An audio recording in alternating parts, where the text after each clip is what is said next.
कैसे हैं आप सब। उम्मीद है कि आप सब बहुत अच्छे होंगे। तो मैं सजाद करता हूँ आप सभी का स्वागत हमारी इस नई वीडियो में और हमारे इस चैनल पर। दोस्तों, आज की इस वीडियो में हम बात करने वाले हैं स्केचअप के बारे में कि स्केचअप किस तरीके का सॉफ्टवेयर है और उसको किन किन चीज़ों के लिए हम इस्तेमाल कर सकते हैं। बेसिकली आपको बताया गया होगा या आपने कहीं पर सुना होगा कि स्केचअप को एक्सटीरियर मॉडलिंग या इंटीरियर मॉडलिंग पर इस्तेमाल किया जाता है। तो बेसिकली आज मैं आपको बताऊँगा कि स्केचअप को किन किन चीज़ों के लिए आप इस्तेमाल कर सकते हैं और उसके अंदर किस तरीके से आप काम कर सकते हैं। ये सारी सीरीज़ हमारी स्केचअप के ऊपर होने वाली है। तो इस सीरीज़ में हम आपको बताएंगे कि स्केचअप को आप कैसे इस्तेमाल करेंगे, उसकी कुछ बेसिक कमांड। इस वीडियो सीरीज़ में मैं आपको स्केचअप को बेसिक टू एडवांस लेवल तक लेकर जाऊँगा और आपको सभी चीज़ों के बारे में प्रॉपर नॉलेज देने की कोशिश करूँगा। तो चलिए चलते हैं अपने डेस्कटॉप स्क्रीन की तरफ और जानते हैं स्केचअप की कुछ बेसिक इन्फॉर्मेशन, जैसे कि स्केचअप क्या है, स्केचअप की डेफिनेशन एंड स्केचअप को बनाया किसने था, स्केचअप की कंपनी वगैरह। तो चलिए चलते हैं अपनी डेस्कटॉप स्क्रीन पर और करते हैं इस वीडियो को स्टार्ट। ठीक, तो दोस्तों जैसे कि हम आ चुके हैं अपनी वर्क स्क्रीन पर एंड यहाँ पर मैंने ओपन कर लिया है स्केचअप की इंट्रोडक्शन पीपीटी को। तो जैसे कि आप सब देख पा रहे होंगे कि यहाँ पर हमें कुछ दे रखा है। जैसे कि इंपॉर्टेंट चीज़ है यहाँ पर, सबसे पहली चीज़, किसी भी चीज़ को स्टार्ट करने से पहले हमें ये जानना बहुत ज़रूरी होता है कि वो चीज़ क्या है।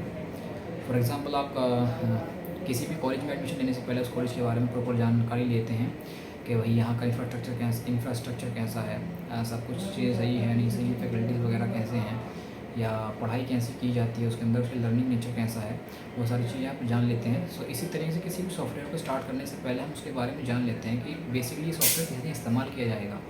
ठीक है, तो इसी चीज़ को ध्यान में रखते हुए आइए स्टार्ट करते हैं एंड अपने पहले क्वेश्चन की तरफ चलते हैं। या कह सकते हैं कि पहले इन्फॉर्मेशन जो अबाउट होने वाली है स्केचअप के बारे में। सबसे पहले आपको दे रखा है व्हाट इज स्केचअप। तो स्केचअप क्या है, जैसे कि मैंने आपसे बताया कि कुछ इंपॉर्टेंट चीज़ों के बारे में हम डिस्कस करेंगे, जिसमें सबसे इंपॉर्टेंट चीज़ यही होने वाली है कि हम पहले जानें कि स्केचअप क्या है। ठीक, तो स्केचअप को जानने के और शुरू करते हैं। तो सबसे पहले ऐसे दे रखा है आपका स्केचअप के बारे में, what is SketchUp. SketchUp is 3D modelling software. तो यहाँ पर हमने एक चीज़ देखी, तो स्केचअप क्या है, SketchUp is 3D modelling software means जिसके अंदर 3D मॉडलिंग की जाती है, मीन जिसके अंदर 3D चीज़ों को मतलब 3D मॉडल्स को क्रिएट किया जाता हो, वो होती है आपकी 3D मॉडलिंग। ठीक, तो SketchUp is 3D modelling software program that enables user to create and modify 3D models of various objects like buildings and other architecture designs। Means कहने का मतलब, ये डेफिनेशन हमें ये बताती है कि स्केचअप एक 3D मॉडलिंग सॉफ्टवेयर है या एक ऐसा प्रोग्राम है जो यूज़र्स को मतलब यूज़र्स को एनेबल करता है किसी भी 3D ऑब्जेक्ट या 3D ऑब्जेक्ट को क्रिएट करने के लिए और उसको मॉडिफाई करने के लिए। मीन्स आपने कोई 3D ऑब्जेक्ट क्रिएट किया तो आप उसको मॉडिफाई कर सकते हैं, उसको सही तरीके से बना सकते हैं, 3D में क्रिएट कर सकते हैं। तो ये सारे के सारे जो आपको ऑप्शंस हैं, ये कह सकते हैं कि सारे के सारे जो आपको काम करने के जो तरीके हैं या सारी चीज़ें बनाने के लिए जो आपको चीज़ चाहिए होती है, जो टूल्स अवेलेबल हैं स्केचअप के अंदर, उनसे आप इजीली किसी भी 3D मॉडल को क्रिएट कर सकते हैं एंड उसको मॉडिफाई कर सकते हैं। ठीक है, तो बेसिकली व्हाट इज स्केचअप जो हमारा क्वेश्चन था, उसके बारे में हमने क्या जाना कि SketchUp is 3D modelling software and program that's enable user to create and modify 3D models of various objects, building and other architecture designs, जिसका इस्तेमाल हम 3D मॉडल्स को क्रिएट करने और कुछ आर्किटेक्चर डिज़ाइंस को क्रिएट करने के लिए करते हैं। ठीक, तो ये हमारा पहला टॉपिक, उम्मीद है आपको समझ आया होगा। इस टॉपिक को कंप्लीट करते हुए चलिए चलते हैं अपने अगले टॉपिक की तरफ। जैसे कि अगला टॉपिक हमारा होने वाला है कि सबसे पहली चीज़, अगर हम किसी चीज़ के बारे में पढ़ते हैं, किसी के बारे में जानने की कोशिश करते हैं, तो हम ये भी जानते हैं कि भैया ये कब आया था या ये इसको बनाने वाला कौन था। इस चीज़ के बारे में जानना ज़रूरी होता है आजकल, क्योंकि बेसिकली कभी कभी क्वेश्चन पुटअप कर लिए जाते हैं। तो इसी चीज़ को ध्यान में रखते हुए हम जानते हैं कि ब्राड शेप एंड जॉय एस जो थे वो इसके मेकर्स थे। तो यहाँ पर लिखा हुआ है, ये हाईलाइटेड है थोड़ा, Brad Schell and Joe Esch was the makers of SketchUp. So आपने एक चीज़ जान ली कि स्केचअप को बनाने वाले कौन थे। ठीक है, तो एक इंपॉर्टेंट चीज़, यहाँ पे एक इंपॉर्टेंट टॉपिक मिल चुका है भैया, स्केचअप को बनाने वाले कौन थे। अगर आपसे कोई मालूम करता है तो आप इजीली बता पाओगे आप। ठीक है, तो उम्मीद है ये भी आपको समझ आया होगा। देन इसके बाद चलते हैं स्केचअप के कुछ छोटी सी हिस्ट्री के बारे में कि जाहिर सी बात है किसी भी चीज़ को बनाने के बाद उसकी हिस्ट्री जरूर क्रिएट की जाती है, मीन्स उसका पास्ट जरूर क्रिएट होता है। फॉर एग्जांपल आप मेरी क्लास देख रहे हैं तो आपको इससे पहले कुछ डाउट्स होंगे स्केचअप के बारे में, स्केचअप के बारे में कुछ जानकारी कम होगी, तो वो आपका एज पास्ट काम करेगा आपके आने वाले जीवन के लिए। तो ऐसे ही स्केचअप में जब हम स्केचअप को स्टार्ट करते हैं तो स्केचअप की भी कुछ बेसिक हिस्ट्री है जिसको हम जान लेते हैं, सही तरीके से कोशिश करेंगे कि इसके अंदर सारी चीज़ें प्रॉपरली आएँ। ठीक, तो बेसिकली हम बात करने वाले थे स्केचअप की कुछ ब्रीफ या छोटी सी हिस्ट्री के बारे में और उसके हिस्ट्री के कुछ इंट्रोडक्शंस के बारे में। ठीक है, तो चलिए चलते हैं स्लाइड पर और बात करते हैं स्केचअप की कुछ छोटी सी हिस्ट्री के बारे में।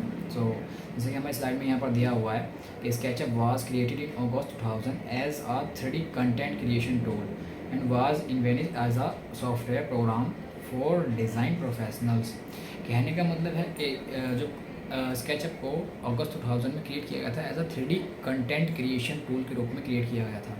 ठीक है, मतलब 3D मॉडलिंग के लिए इसको इस्तेमाल किया जाता था एंड 3D मॉडलिंग के लिए इसको बनाया गया था।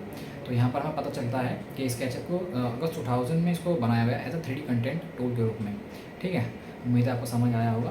देन चलते हैं अपनी नेक्स्ट स्लाइड पर। तो बेसिकली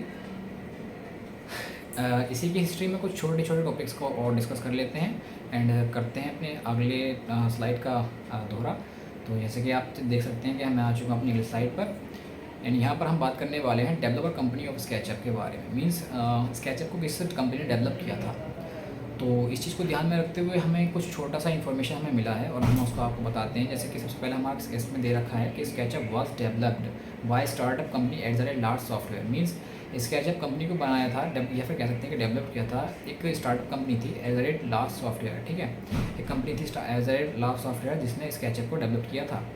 ठीक है, इसने स्केच को डेवलप किया। देन उसके बाद जो इसका पहला लोगो था या old logo of the SketchUp है वो कुछ इस तरीके से दिखाई देता है आपको। ठीक है, ये रेड कलर में होता है।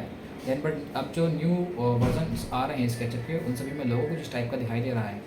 ठीक है, तो आप इसका ध्यान रखें कि ये न्यू वर्जन है और ये ओल्ड वर्जन है। ठीक, देन उम्मीद है आपको समझ आया होगा। इस चीज़ को डिस्कस करते हुए हम चलते हैं अपना ऑनर कंपनी ऑफ स्केचअप के पास। मीन्स हमने जान लिया कि डेवलपर कंपनी कौन थी स्केचअप की, बट मैं आपको बताता हूँ कि एज ए लास्ट सॉफ्टवेयर को गूगल ने बाय कर लिया था, खरीद लिया था। इस कारण हम इसको गूगल स्केचअप भी कहते हैं। ठीक है, तो यहाँ पर दिया हुआ है ऑनर कंपनी ऑफ स्केचअप। चलिए इसके बारे में जानते हैं। जैसे कि यहाँ पर दे रखा है owner on by Trimble Inc. इस समय ये ट्रिम्बल इंक के मतलब ट्रिम्बल इंक कंपनी जो है तो इसकी इस समय ऑनर है। ठीक है, the program is currently available as a web based application. So ये जो इस समय करंट में जो हमारे पास स्केचअप अवेलेबल है वो वेब बेस्ड एप्लीकेशन के रूप में है। ठीक है, इसमें एक स्केचअप फ्री है and 3 paid subscription SketchUp shop, SketchUp pro and SketchUp studio each with increasing functionality. तो कुछ इसका हमारा एक फ्री वर्जन भी है जिसको हम इस्तेमाल करते हैं। ठीक है, हाल फिलहाल में, बट इसके कुछ 3 पेड वर्जन्स भी हैं जिसके अंदर कुछ मल्टी फंक्शनैलिटीज़ दे रखी हैं या दी गई हैं या थोड़ा उसको इंक्रीज़ किया गया है उसकी फंक्शनैलिटीज़ को। उन 3D मतलब जो बचे हुए 3 पेड सॉफ्टवेयर्स हैं स्केचअप के जो मॉड्यूल्स हैं। ठीक, तो उम्मीद है आपको ये समझ आ गया होगा सही तरीके से कि इसको इस समय फ़िलहाल में जो ऑनर है स्केचअप का वो कौन है एंड इसके कितने वर्जन्स यहाँ पर अवेलेबल हैं। ठीक है, तो अपनी सेकंड स्लाइड से आगे बढ़ते हुए हम चलते हैं अपनी थर्ड स्लाइड की तरफ, जिसमें आपको बताऊँगा स्केचअप के यूज़र इंटरफेस के बारे में। उसकी कुछ बेसिक इन्फॉर्मेशन आपको दूँगा। तो जैसे कि हमारी स्लाइड पर दिखा रखा है कि यूज़र इंटरफेस ऑफ स्केचअप का यूज़र इंटरफेस किस तरीके से दिखाई देता है। मींस हमारा जो यूज़र इंटरफेस होगा हम यहाँ पर काम करेंगे स्केचअप पर वो कैसा दिखता है। तो बेसिकली ये ओल्ड वर्जन का स्केचअप का GUI है, क्या कह सकते हैं कि यूज़र इंटरफेस है।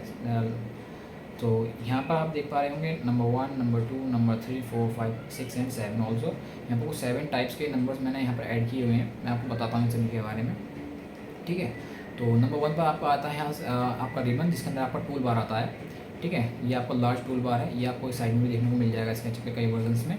ठीक है, देन यहाँ पर आता है आपका मेन्यू बार। नंबर 2 पर आपका मेन्यू बार ऊपर की तरफ, जहाँ पर स्केचअप का लोगो स्केचअप का name and file, edit, view, draw, camera, tool, window, help, other menus आपको यहाँ पर अवेलेबल मिलेंगे। ठीक है, देन उसके बाद नंबर 3